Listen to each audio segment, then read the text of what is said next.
तो चलिए स्टार्ट करते हैं chapter 3 pair of linear equation in two variables.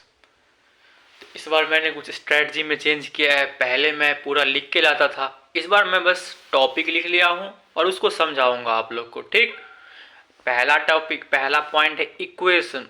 मैंने तो आप लोगों को पिछले चैप्टर में ही बताया था इक्वेशन क्या होता है, लेकिन चलो फिर से बताते हैं इक्वेशन क्या होता है। मान के चलो लीनियर इक्वेशन लिखे हम लोग 2x प्लस 5। ये लीनियर क्या होगा, ये लीनियर एक्सप्रेशन हुआ। ठीक, and when we equal this zero तो ये हो गया इक्वेशन। ठीक, ये पहले 2x plus 5 is just expression, लेकिन when we equal to zero कर दिए तो ये बन गया क्या, इक्वेशन। समझे आप लोग इक्वेशन क्या होता है? जब किसी भी एक्सप्रेशन को हम लोग इक्वल टू जीरो कर दे तो वो हमारा एक्सप्रेशन क्या हो जाता है, इक्वेशन में कन्वर्ट हो जाता है। ठीक, अब अगला देखो, अगला है लीनियर इक्वेशन। तो लीनियर इक्वेशन आपके पिछले चैप्टर में भी था, जो मैंने बताया था लीनियर इक्वेशन क्या होता है, लेकिन फिर भी मैं आप लोगों को बता रहा हूँ। Linear equation, linear equation, linear देखो, लीनियर मतलब क्या होता है, स्ट्रेट लाइन लीनियर हम लोग बोलते हैं ना, लीनियर है। लीनियर इक्वेशन मतलब क्या, जिसका डिग्री जो है और डिग्री ऑफ द इक्वेशन या इक्वल टू 1, यदि डिग्री जो है यदि 1 हो गया तो वो क्या कहलाता है, लीनियर इक्वेशन। जैसे कि ये एग्जांपल देखो, x का डिग्री कितना था, 1 था, तो x का डिग्री यदि 1 था तो वो क्या कहलाएगा, लीनियर इक्वेशन कहलाएगा।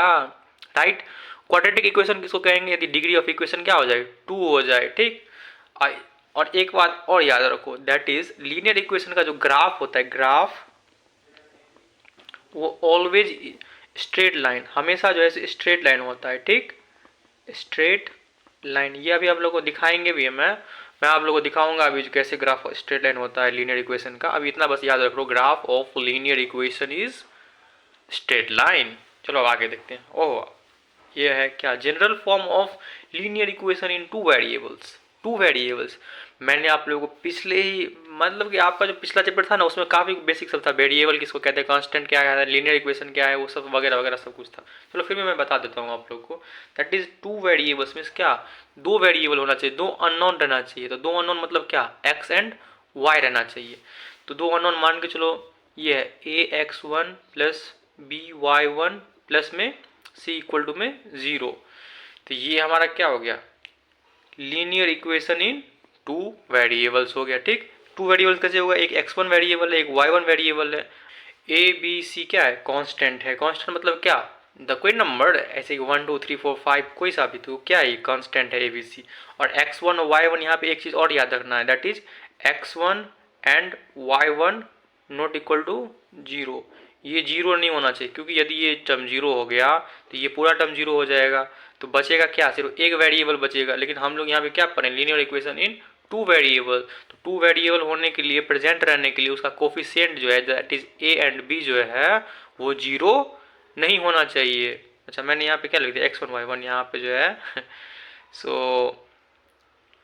a1 और a1 और b1 क्या होना चाहिए, 0 नहीं होना चाहिए। सॉरी, a और b, यहाँ पे a और b जो है सो 0 नहीं होना चाहिए। इसका जो कोफिशिएंट यदि 0 हो जाएगा तो आपको पता है 0 से किसी चीज़ को मल्टीप्लाई करेंगे तो वो टर्म पूरा 0 हो जाएगा। लेकिन अगर ऐसा करेंगे तो फिर हमारा ये जो है जो टू वेरिएबल में इक्वेशन नहीं ना बनेगा, इसलिए जो है इसका कोफिशिएंट जो है सो 0 नहीं होना चाहिए। आई होप सो आप लोग समझ गए होंगे, काफ़ी ईजी है। चलो एक बढ़िया सा क्वेश्चन करते हैं, linear equation of two variables का। ये आपके एनसीईआरटी में भी ये क्वेश्चन है। That is the cost of 6 Apple and 8 oranges is ₹100, whereas the cost of 8 apples and 7 oranges is ₹120। बढ़ गया भाई। Represent in linear equation form, बस हम लोग को इक्वेशन बनाना है। ठीक, अब देखो पहला सेंटेंस कहाँ तक है, जिसको कुछ नहीं मैथमेटिक्स में आता है, बहुत दिक्कत आता है, जो क्या है ये नहीं है, कैसे बनाएंगे। तो देखो यहाँ पे कैसे आप लोग को बनाना है, यहाँ तक पढ़ना है। The cost of 6 apples and 8 oranges is ₹100। यहाँ पॉज हो जाओ, क्या लिखा है, 6 सेब है और 8 क्या है, ऑरेंज है, उसका दाम कितना है, ₹100 है। तो मान लो एक एप्पल का दाम, लेट, इसका सॉल्यूशन मैं बना रहा हूँ, देखते रहना कैसे बना रहे हैं। Late cost of 1 Apple, cost of 1 Apple मान के चलो x, और 1 ऑरेंज का कितना y मान लिए, ठीक। यदि ये मान लिए जो let cost of 1 apple equal to x और 1 ऑरेंज इक्वल टू y, यहाँ पे क्या दिया है कॉस्ट ऑफ 6 एप्पल्स, तो 6 एप्पल्स का दाम कितना हो जाएगा, यदि एक एप्पल का दाम x है तो 6 का कितना हो जाएगा 6 टाइम्स हो जाएगा, that is cost of 6 Apple कितना हो जाएगा 6x हो जाएगा। और 8 ऑरेंज का कितना हो जाएगा 8 ऑरेंज का क्या हो जाएगा 8y हो जाएगा। समझे ना कैसे हुआ यहाँ पे 6x, ऐसे कि मान के चलो एक एक टॉफ़ी का दाम 1 रुपया है तो 5 टॉफ़ी का दाम कितना होगा 5 रुपये होगा। कैसे, एक टॉफ़ी का दाम 1 रुपया है तो 5 टॉफ़ी का दाम 5, यानी कि 1 को 5 से मल्टीप्लाई कर दिए। सिमिलर टू दैट एक एप्पल का दाम x है तो 6 एप्पल का दाम 6 से मल्टीप्लाई कर देंगे, दैट इज 6x हो जाएगा। अब देखो पहला इक्वेशन क्या हो जाएगा तब 6x प्लस में 8y इक्वल टू में 100, यही बोल रहा था cost of 6 apples and 8 oranges equal to 100, तो वही हमने लिखा है 6x plus 8y equal to में 100। Where as cost of 8 apples and 7 oranges is 120, that is cost of 8 apples and 7 oranges equal to में 120। यही हो गया। हमको बोला क्वेश्चन में क्या represent in linear equation form, तो देखो लीनियर इक्वेशन फॉर्म में बन गया, लीनियर इक्वेशन फॉर्म में बन गया। हम लोग चाहें तो इसको सॉल्व भी कर सकते हैं, लेकिन सॉल्व किस तरह से करना है वो हम लोग को आगे बताया गया है। There are lot of methods to solve this kind of equation, substitution से हो सकता है, एलिमिनेशन से हो सकता है, वो हम लोग आगे पढ़ेंगे। तो अभी बस हम लोग को इतना ही तक क्वेश्चन में बोला था that is linear equation form में बना के छोड़ दो, तो मैंने लीनियर इक्वेशन फॉर्म में बना के छोड़ दिया, ठीक। चलो अब आगे बढ़ते हैं। आगे है solution of linear equation in 2 variables. इसका सॉल्यूशन क्या होगा 3x plus Y equal to 8, इसका सॉल्यूशन क्या होगा चलो बताते हैं। एक क्वेश्चन मैं बताऊंगा, दूसरा क्वेश्चन आप लोगों को बनाना है, ठीक, मंजूर है। हाँ चलो देखो समझना कैसे बनाते हैं। Solution of linear equation in 2 variable, क्या होगा इसका सॉल्यूशन, कुछ ही नहीं करना है आपको, बस क्या करना है पता है, यहाँ इस इक्वेशन में x को 0 पुट कर दो। x को यदि आपने 0 पुट कर दिया तो क्या हो जाएगा यहाँ पे 3 इंटू में 0 प्लस में y इक्वल टू में 8 हो जाएगा। अब 3 इंटू 0 कितना हो जाता है 0 प्लस में y इक्वल टू में 8 एंड y इक्वल टू में कितना हो जाएगा 8, यानी कि जब हम x को 0 माने थे तो y कितना आ गया 8 आ गया। इसको हम लोग कैसे लिखते हैं, इसको हम लोग ऐसे भी लिख सकते हैं ना 0,8 ऐसे ही लिखते हैं ना, बहुत जगह देखते होंगे ऐसे ही लिखा रहता है इक्वेशन में। तो इसका मतलब ये क्या हुआ, ये x का टर्म और ये y का टर्म है, ऐसे सिंपल बनाना है। चलो दूसरा भी मैं बता देता हूँ, तीसरा आप लोगों को क्वेश्चन दे देता हूँ, ठीक। जैसे यहाँ पे देखो 2x plus 8y equal to 16 है ना, मान लो x इक्वल टू में मैंने मान लिया, यहाँ पे मैंने इस क्वेश्चन में 0 माना था, इस क्वेश्चन में मैं कुछ और मान लेता हूँ। इस क्वेश्चन में मैं क्या मान लूँ, इस क्वेश्चन में मैं मान लेता हूँ यहाँ पे x इक्वल टू में 8, ठीक, कुछ भी मान सकते हो। x इक्वल टू चलो आप लोग बोलते हो 1 तो 1 ही मान लेते हैं, 1 ही मान लो, कुछ भी मान सकते हो आप लोग, 1 भी मान सकते हो, 2 भी 3 भी जो मानो आपका। मानो चलो मैंने x इक्वल टू 1 माना तो क्या हो जाएगा 2 इंटू में 1 प्लस में 8y इक्वल टू में 16, यानी कि 2 प्लस में 8y इक्वल टू में 16, यानी 8y इक्वल टू में क्या हो जाएगा 16 minus 2 that is equal to में 14, y इक्वल टू में कितना हो जाएगा 14 अपॉन में 8। और इसको अगर सिंपल और कर दो तो क्या हो जाएगा 2 7 जा 14, 2 4 जाए दैट इज इक्वल टू में 7 अपॉन में 4, यानी कि यदि x इक्वल टू में 1 है तो y इक्वल टू में कितना हो जाएगा 7 अपॉन में 4। तो इसको हम लोग कैसे लिख सकते हैं 1,7 अपॉन में 4, समझे। अब आप लोग एक क्वेश्चन कमेंट बॉक्स में इसका आंसर आप लोग को बताना है, दैट इज एग्जाम्पल देखो आप लोग बताना 3x प्लस में 7y इक्वल टू में 15, इसका क्या होगा। सबका अलग अलग आंसर आ सकता है इसमें, there are lot of answers comes in this question, मतलब समझ रहे हैं। कोई x को 1 मान लेगा तो उसका दूसरा आंसर आएगा, कोई x को 2 मान लेगा तो उसका दूसरा आंसर आएगा, कोई x को 0 मान लेगा तो उसका दूसरा आंसर आएगा। तो आप लोग कमेंट बॉक्स में आंसर बताना, मैं सबका चेक करूंगा, जो जो इसका क्वेश्चन का आंसर देगा मैं सबको बताऊंगा जो आपका सही है आंसर की गलत है। चलो अब आगे बढ़ते हैं। अब है geographical representation of geometrical representation of linear equation, geometrical representation of linear equation. मैंने पिछले चैप्टर में भी ये समझाया था रिप्रेजेंटेशन ऑफ लीनियर इक्वेशन कैसे करना है, ज्योमेट्रिकल रिप्रेजेंटेशन, ठीक। तो किस तरह से ज्योमेट्रिकल रिप्रेजेंटेशन करना है किसी लीनियर इक्वेशन का। लीनियर इक्वेशन क्या होता है आप लोगों को पता चल गया, जिसका डिग्री 1 होता है, जैसे कि एग्जाम्पल में 2x प्लस में y इक्वल टू में 7, तो इसका x के पावर कितना है y है, y के पावर कितना है 1 है, तो यानी कि जिसका डिग्री 1 होता है वो क्या होता है लीनियर इक्वेशन कहलाता है। चलो ये तो लीनियर इक्वेशन हो गया। अब कैसे करेंगे ज्योमेट्रिकल रिप्रेजेंटेशन कैसे करना है। तो ज्योमेट्रिकल रिप्रेजेंटेशन देखो कैसे करना है। यदि x को हम लोग यदि मान के चलो x और y को जो है ऐसे डिवाइड कर लो बॉक्स में, ठीक, ऐसे आप लोग को टीचर बताया होगा क्लास में, यदि आप लोग थोड़ा सा भी पढ़े होंगे तो, नहीं पता होंगे तो ऐसे ही बनाना है आप लोग को, ठीक। x को यदि 0 मान के चलो पुट करेंगे यहाँ पे, तो x को 0 पुट करेंगे तो कितना हो जाएगा, 2 में 0 प्लस में y इक्वल टू में 7, that is y equal to में कितना हो जाएगा, 7 हो जाएगा। तो x को यदि हम 0 पुट करेंगे तो y इक्वल टू में 7 आ जाएगा, राइट। अब एक बार जो है y को 0 पुट करो, y को यदि 0 पुट करेंगे तो क्या हो जाएगा, 2x प्लस में 0 इक्वल टू में 7, तो x इक्वल टू में कितना हो जाएगा, 7 अपॉन में 2, तो x की जगह कितना हो जाएगा, 7 अपॉन में 2, राइट।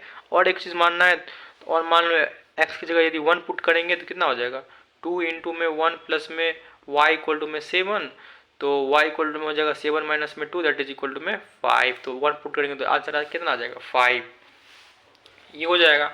अब इसको ज्योमेट्रिकल रिप्रेजेंटेशन में कैसे करना है, देखो बनाओ ऐसे ग्राफ,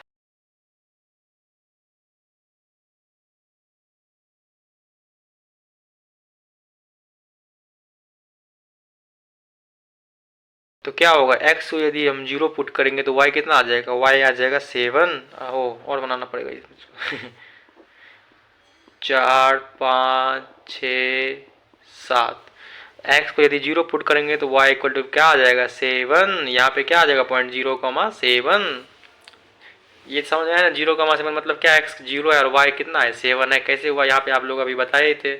अब देखो 7 अपॉन में 2 दैट इज इक्वल टू क्या, 3.5 होता है। तो x को यदि y को यदि 0 पुट करेंगे तो x कितना आ जाएगा, 3.5 यहाँ कहीं आ जाएगा, राइट।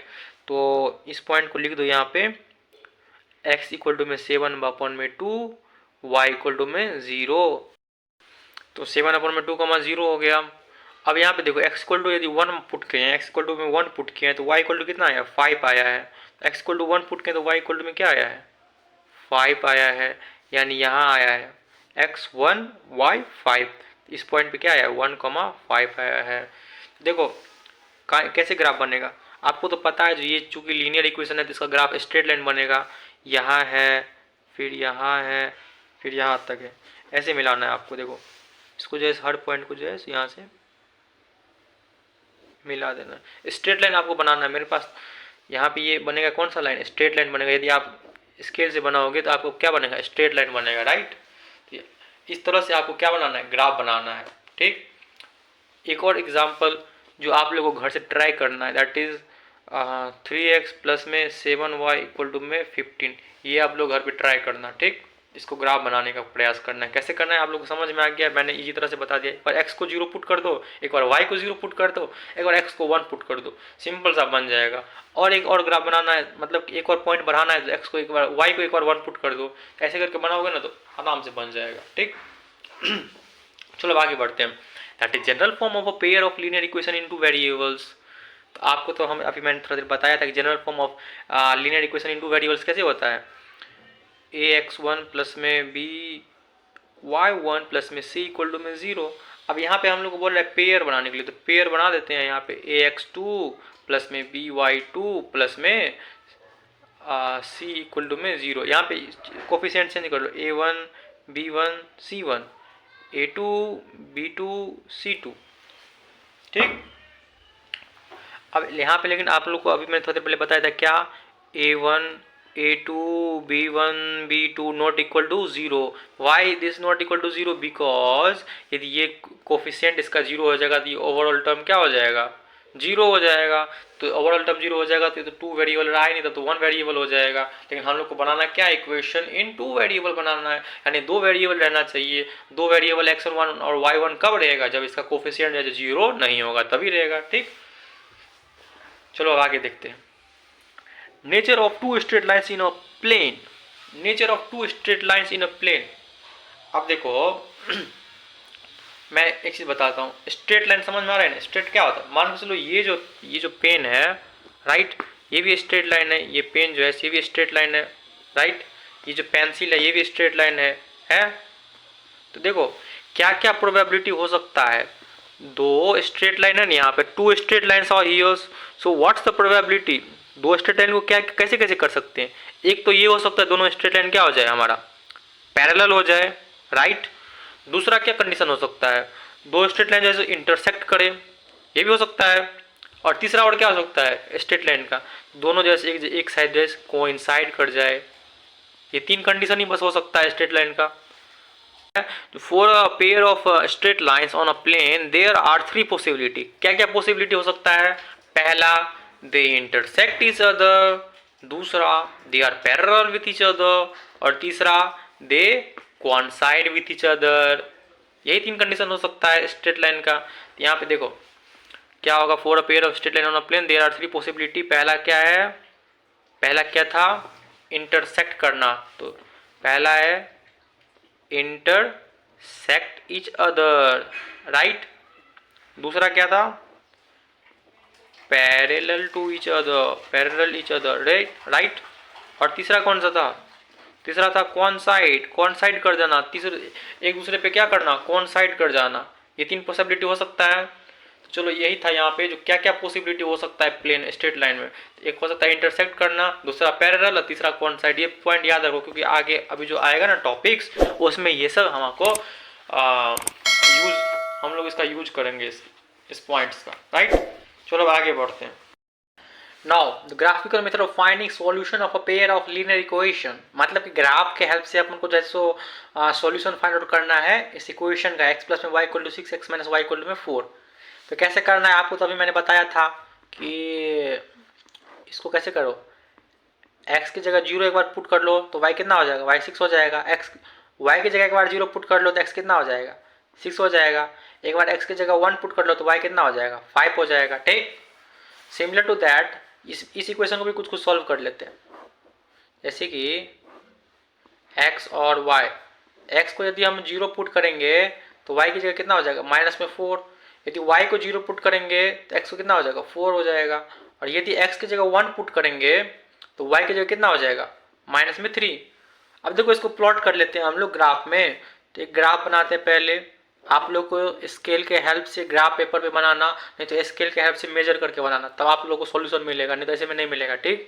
इसको देखो 1 2 3 4 5 6 -1 -2 -3 -4 -5, और ऊपर में भी मान लो 1 2 3 4 5, यहाँ पे -1 -2 -3 -4 एंड -5, ठीक।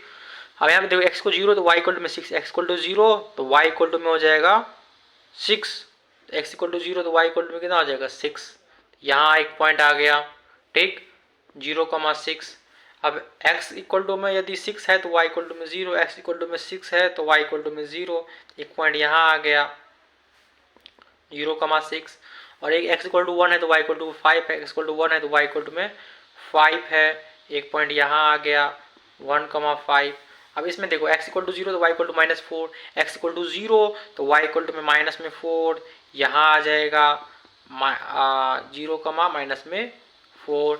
x को यदि 4 पुट करेंगे तो y को 0 हो जाएगा, x को यदि 4 पुट करेंगे तो y 0 हो जाएगा, यहाँ आ जाएगा पॉइंट।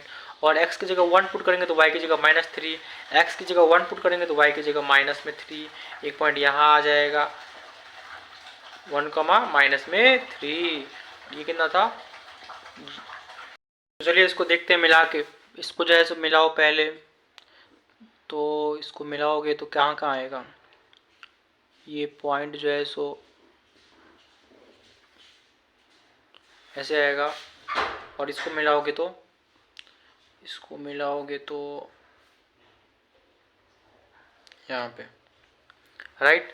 तो ये क्या पॉइंट आ गया 5 और 1, तो ये क्या क्या हो जाएगा 5,1, तो यही हो जाएगा इसका क्या आंसर हो जाएगा।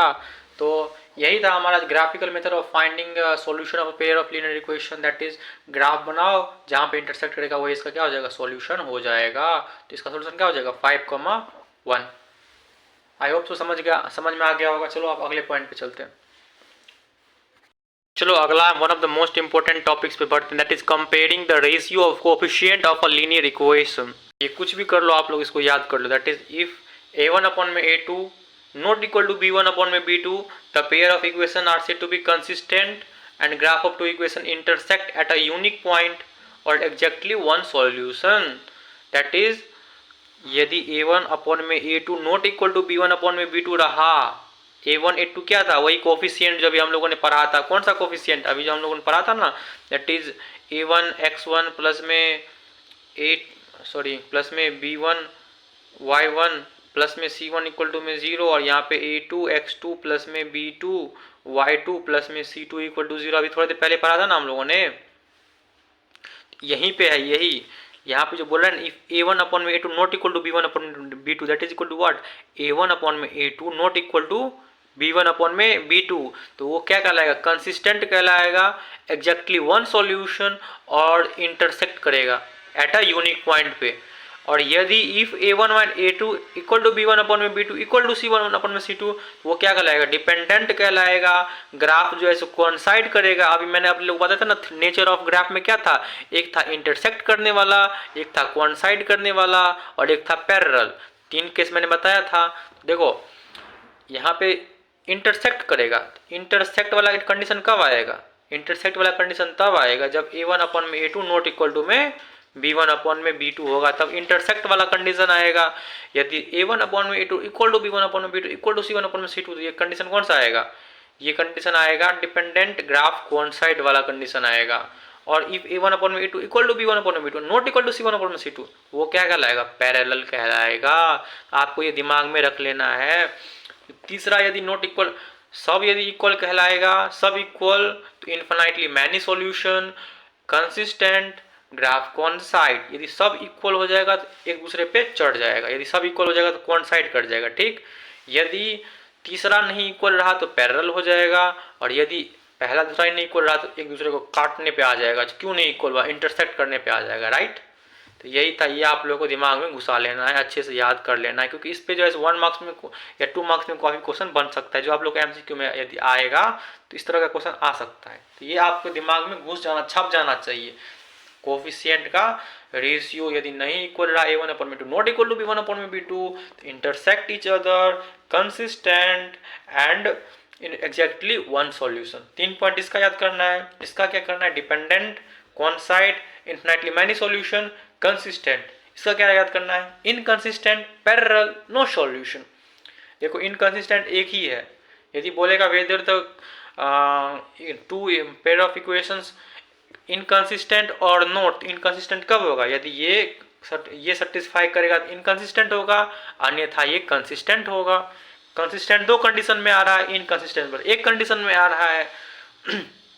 पैरेलल में नो सॉल्यूशन है, सब इक्वल हो जाए तो इन्फिनिटली मैनी सॉल्यूशन है, यदि पहला नॉट इक्वल टू दूसरा हो जाए तो वो क्या हो जाएगा, एग्जैक्टली वन सॉल्यूशन हो जाएगा। चलिए क्वेश्चन के माध्यम से समझते हैं। दैट इज एग्जांपल ले लो एक, 2x प्लस में 3y इक्वल टू में 5, राइट, एंड 4x प्लस में 6y इक्वल टू में हम लोग मान लेते हैं यहाँ पे 10। बोलेंगे whether the equation is inconsistent और नॉट, इनकंसिस्टेंट और नॉट। इनकंसिस्टेंट क्या क्या है, कब किसको बोलते हैं इनकंसिस्टेंट, याद हो जाना चाहिए। इतनी बार में तो मैं अभी तक 10 बार बोल चुका हूँ। इनकंसिस्टेंट किसको कहते हैं, जब a1 अपॉन में b2, a1 अपॉन में a2 equal to b1 upon में b2 not equal to c1 upon में c2, दैट इज इनकंसिस्टेंट।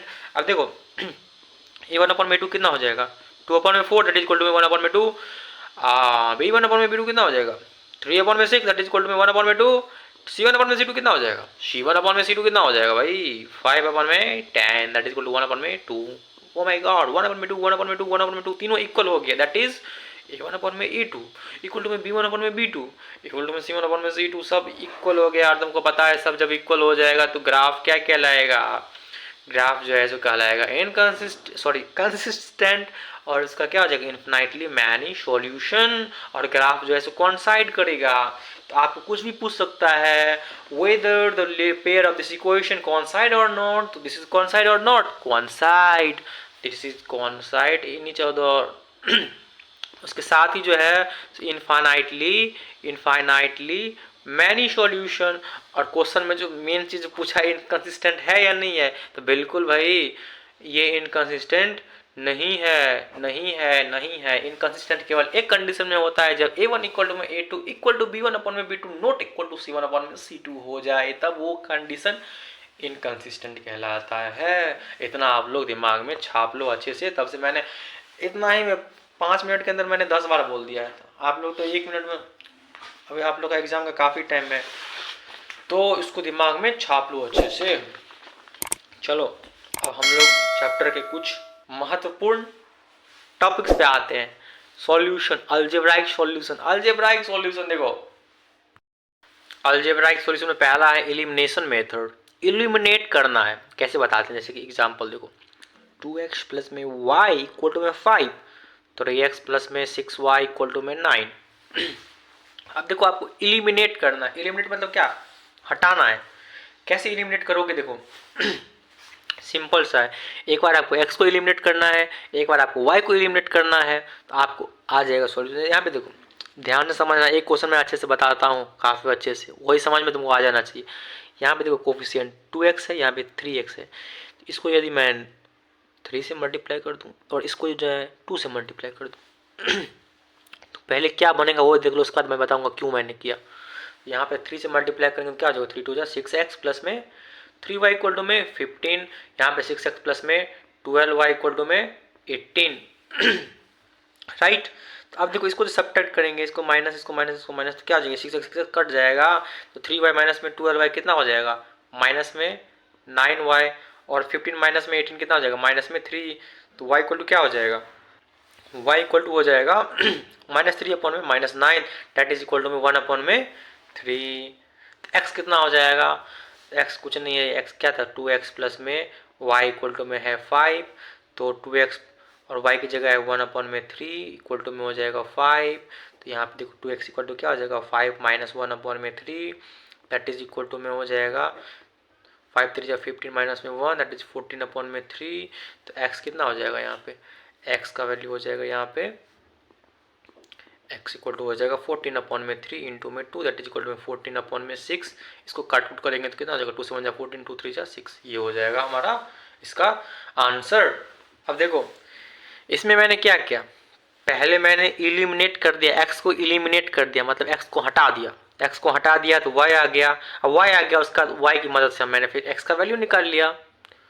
अब यहाँ पे आपका सबसे प्रथम क्वेश्चन रहना चाहिए, 3 से क्यों मल्टीप्लाई किए, 2 से क्यों मल्टीप्लाई किए, तो कितना को तो आंसर भी मिल गया होगा, भैया 3 से इसलिए इसको मल्टीप्लाई किया तो ये 3 6x हो जाएगा, इसको 2 से इसलिए मल्टीप्लाई किया ये 6x हो जाए, तब इस दोनों को एलिमिनेट कर पाए अच्छे से। अब कुछ बोलेगा भैया क्या हम इसको जो है 6 से सिर्फ मल्टीप्लाई करके नहीं कर सकते, क्योंकि इसको यदि मैं 3x प्लस में 6y इक्वल टू में 9, अब कोई क्वेश्चन आएगा भैया एलिमिनेट करना है तो हम तो y को भी एलिमिनेट कर सकते हैं, मैं बोलूँगा बिल्कुल कर सकते हैं। फिर मैं पूछूंगा कैसे कर सकते हो, तो भैया इसको जैसे यदि मैं पहला इक्वेशन को यदि मैं 6 से गुना कर दूँ, क्यों करोगे 6 से गुना, इसलिए क्योंकि यदि मैं 6 को 6 से मल्टीप्लाई कर दूँ तो यहाँ पे 6y हो जाएगा, और 6y फिर 6y एलिमिनेट हो जाएगा y। बहुत बढ़िया, कर सकते हो, क्यों नहीं कर सकते हो, आराम से बिल्कुल करो।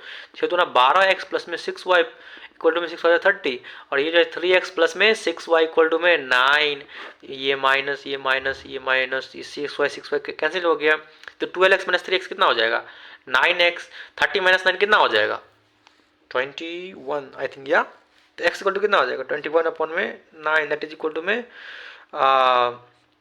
कितना हो जाएगा यहाँ पे 3 7 जा 21, 3 3 जा 9, 7 अपॉन में 3, और y कितना हो जाएगा y, तो x हुआ 7 अपॉन में 3 आ गया, तो पहले इक्वेशन में पुट कर दो 2x प्लस में y इक्वल टू में 5, तो 2 इंटू में 7 अपॉन में 3 प्लस में y इक्वल टू में 5, तो 7 2 जा 14 अपॉन में 3 इक्वल प्लस में y इक्वल टू में 5, तो y कितना हो जाएगा, y इक्वल टू में हो जाएगा 5 माइनस में 14 अपॉन में 3, तो 5 3 जा 14, 5 3 जा 15 माइनस में 14 दैट इज 1 अपॉन में 3। तो देखो यहाँ से मुझको y का वैल्यू कितना आया 1 अपॉन में 3, और x का वैल्यू कितना आया 7 अपॉन में 3। पहले इक्वेशन से y का वैल्यू कितना आया था 1 अपॉन में 3, x का वैल्यू कितना आया था 7 अपॉन में 3 ठीक।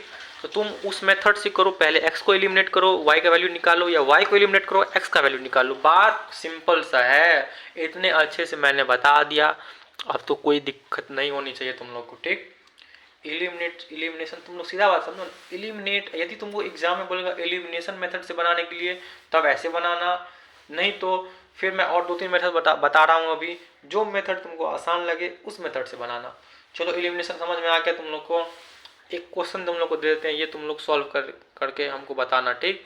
दैट इज इक्वल टू में 3x प्लस में y इक्वल टू में 5, 8x प्लस में 7y इक्वल टू में 15। इसको जो है एलिमिनेशन मेथड से बनाना है तुम लोग को, ठीक। चलो अब अगला मेथड देखते हैं, that is equal to substitution method. Substitute, देखो अभी कबड्डी का मौसम चल रहा है, प्रो कबड्डी चल रहा है, तुम लोग सुनते हो कि बोलता होगा substitute Patna pirate, substitute UP होता वगैरह वगैरह। तो सब्स्टिट्यूट मतलब क्या होता है, एक की जगह दूसरा को ले आना, ठीक। जैसे एग्जाम्पल देखो, एग्जाम्पल में जैसे कि है 2x प्लस में y इक्वल टू में 5, पहला ही क्वेश्चन ले लेते हैं, 3x प्लस में 6y इक्वल टू में 9। तो सब्स्टिट्यूट मतलब क्या होगा, एक की जगह दूसरा को सब्स्टिट्यूट करना है। जैसे यहाँ पे देखो, ये पहला इक्वेशन है, ये दूसरा इक्वेशन है, ठीक। देखो पहला इक्वेशन क्या है, 2x प्लस में y इक्वल टू में 5। तो यहाँ पे y की जगह हम लोग क्या लिख सकते हैं, बताओ y की जगह क्या लिख सकते हैं। y की जगह हम लोग ऐसे लिख सकते हैं ना, 5 माइनस 2x लिख सकते हैं, 5 माइनस 2x लिख सकते हैं y की जगह। तो देखो y की जगह 5 माइनस 2x लिख सकते हैं, ये पहला इक्वेशन से मैंने लाया, इसको दूसरे इक्वेशन में जाकर पुट कर दो। दूसरा इक्वेशन क्या है, 3x प्लस में 6y इक्वल टू में 9 है। तो 3x प्लस में 6, y की जगह क्या लिख दें, y की जगह 5 माइनस में 2x लिख दे, दैट इज इक्वल टू में 9। तो 3x प्लस में 6 5 30 माइनस 6 2 12x इक्वल टू में 9।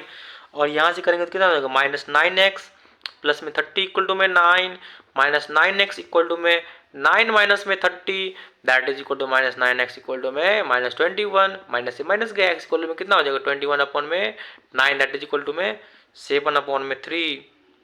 तो x की जगह हमको कितना आ गया, 7 अपॉन में 3 आ गया, यहाँ पे x की जगह 7 अपॉन में 3 आ गया। अब y क्या होगा, y हम लोग यहाँ पे देख चुके हैं, y की जगह क्या है 5 माइनस में 2x है। तो y की जगह हम लोग क्या लिख सकते हैं, 5 माइनस में 2x, that is equal to 5 minus में 2 इंटू में x 7 अपॉन में 3, that is equal to 5 minus में 7 हो जाए 14 अपॉन में 3, अब 15 माइनस 14 1 अपॉन में 3। तो देख रहे हो, x की जगह 7 अपॉन में 3 आ गया, y की जगह 1 अपॉन में 3 आ गया। तो सब्स्टिट्यूशन मेथड मतलब क्या हुआ, किसी एक को सब्स्टिट्यूट, एक को हटा दिए। जैसे यहाँ पे मैंने y की जगह x के टर्म में वैल्यू ले आया, और y को हटा के, मतलब कि y को हटा के पूरा टर्म x में ले आया, और x में लेके पहले मैंने x का वैल्यू निकाल लिया, और फिर उसके बाद y का वैल्यू निकाल लिया। तो आई होप सो तुम लोग इस सब्स्टिट्यूशन मेथड भी समझ गए होंगे, जो क्या कहना चाहता है इसी सब्स्टिट्यूशन मेथड। एक एग्जांपल तुम लोग को घर से बनाना है, जो सब्स्टिट्यूशन मेथड से सॉल्व करना है इक्वेशन, दैट इज कोई क्वेश्चन ले लो। जैसे पहला इक्वेशन जो दिया है ना तुमको, ये question 3x plus y equal to 5, 8x plus में 7 इक्वल टू 15, इसी को सब्स्टिट्यूशन से भी करना है, एलिमिनेशन से भी करना है, ठीक। चलो आगे बढ़ते हैं। चलो अगला मेथड देखते हैं, that is cross multiplication method, ठीक। जैसे एक एग्जाम्पल से समझते हैं सब कुछ। 2x प्लस में y इक्वल टू में 5 एंड 3x प्लस में 6y इक्वल टू में 9, राइट।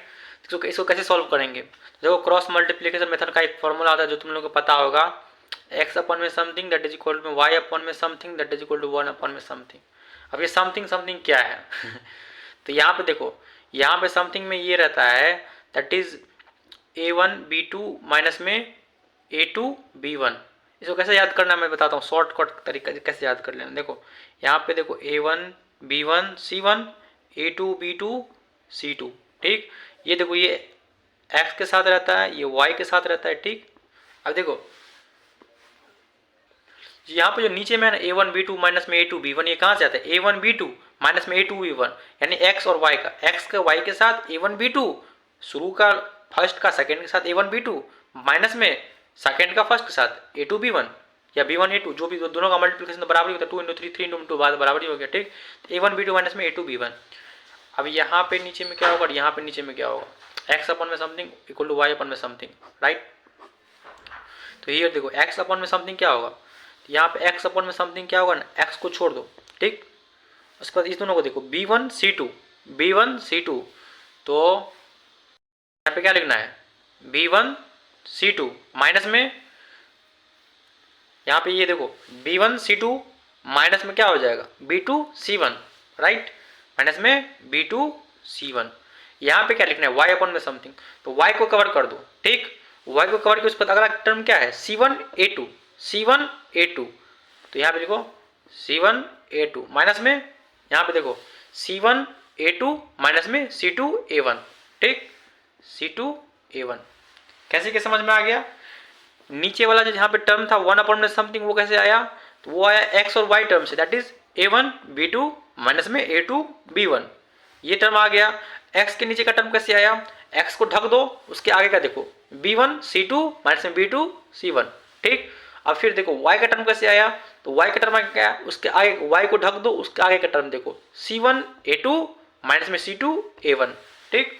ऐसे करके तुम लोग को सॉल्व करना है। जैसे यहाँ पे देखो, अब A1 A2 B1 B2 यहाँ पे पुट कर लो। यहाँ पे देखो A1 कितना है? A1 इक्वल टू में कितना है? 2, B1 कितना है? 1 एंड C1 कितना है? इधर जाएगा C1 तो कितना हो जाएगा? माइनस में 5। A2 कितना है? 3, B2 कितना है? 6 एंड C2 कितना है? 9 या माइनस 9? माइनस 9, क्योंकि ये इधर जाएगा तो क्या हो जाएगा? माइनस में 9। अब इस वैल्यू को जो है तो इसमें पुट कर दो, x अपॉन में B1 C2 कितना हो जाएगा? B1 C2 1 इंटू में C2 कितना है? माइनस में 9, माइनस में B2 C1, B2 कितना है?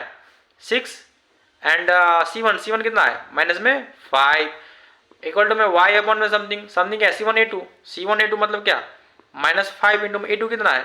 A2 है 3, माइनस में C2 A1, C2 कितना है? माइनस में 9 और A1 कितना है? 2, इक्वल टू में 1 अपॉन में, ठीक। A1 B2, A1 कितना था? 2, B2 कितना है? 6 माइनस में A2 B1, A2 कितना है? 3, B1 कितना है? 1, ठीक है। अब इसको सॉल्व कर लो, सॉल्व तो किया आता ही होगा। x अपॉन में माइनस 9, 6 5 प्लस में 30, इक्वल टू में y अपॉन में माइनस में 15 और माइनस इंटू माइनस कितना हो जाएगा? माइनस 9 इंटू 2 माइनस 18, और यहाँ पे माइनस प्लस पहले से ही है तो प्लस में 18 हो जाएगा, इक्वल टू में 1 अपॉन में 6 2 जा 12 माइनस में 3। अब देखो x अपॉन में कितना आया? 21, y अपॉन में कितना आया? यहाँ पे 3, इक्वल टू में 1 अपॉन में कितना आया? 9 आया। अब यहाँ पे देखो x अपॉन में 21 को इक्वल टू में क्या ले सकते हो? 1 अपॉन में 9, तो x की जगह कितना हो जाएगा? x की जगह हो जाएगा 21 अपॉन में 9, दैट इज इक्वल टू में 7 अपॉन में 3। Similar to here y upon में 3 इक्वल टू 1 अपॉन में 9, तो y इक्वल टू में क्या लिख सकते हो? 3 अपॉन में 9, दैट इज इक्वल टू में 1 अपॉन में 3।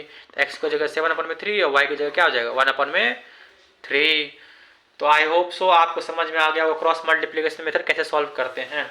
चलो एक और पॉइंट रह गया इस चैप्टर में, दैट इज इस तरह का क्वेश्चन देखते हैं, equation reducible to a pair of linear equation in two variables. जैसे यहाँ पे देखो, क्या ये क्वेश्चन जो है सो लीनियर इक्वेशन इनटू वेरिएबल का है? देखने से तो बिल्कुल नहीं लग रहा है नहीं, लेकिन इसको हम लोग कर सकते हैं, रिड्यूस कर सकते हैं किसमें? लीनियर इक्वेशन इनटू वेरिएबल में। कैसे? यहाँ पे देखो हम लोग 1 अपॉन में x को क्या मान सकते हैं? u मान सकते हैं, 1 अपॉन में y को क्या मान सकते हैं? v मान सकते हैं। यदि ऐसा कर ले तो क्या हो जाएगा? तो यहाँ पे हो जाएगा 2u प्लस में 8v इक्वल टू में 10, और इधर जो है सो हो जाएगा 4u प्लस में 3v इक्वल टू में 8। यदि ऐसा कर लिए तो अब देखो, अब ये क्या linear equation in two variable है? Pair of linear equation in two variable है? बिल्कुल है। लीनियर इक्वेशन इसलिए क्योंकि यहाँ पावर 1 है तो लीनियर इक्वेशन है, और 2 वेरिएबल पे u भी है v भी है, पेयर में भी है, तो ये ऐसा हो गया। अब इसको तुम लोग किसी भी मेथड से सॉल्व कर सकते हो। मैंने अभी 3 मेथड तुम लोग को बताया था, एलिमिनेशन, सब्स्टिट्यूशन और क्रॉस मल्टीप्लिकेशन मेथड। यदि एग्जाम में तुमको बोले जो बेटा तुम लोग को जैसे क्रॉस मल्टीप्लिकेशन मेथड से ही सॉल्व करना है, तब तुम लोग को उसी मेथड से सॉल्व करना है। अन्यथा तुमको जिस मेथड से सॉल्व करने में आसानी है उसी मेथड से कोई क्वेश्चन सॉल्व कर सकते हो। यदि तुम लोग को अनटिल एंड अनलेस तुम लोग को मेंशन ना कर दिया जाए कि तुमको इसी मेथड से सॉल्व करना है, ठीक।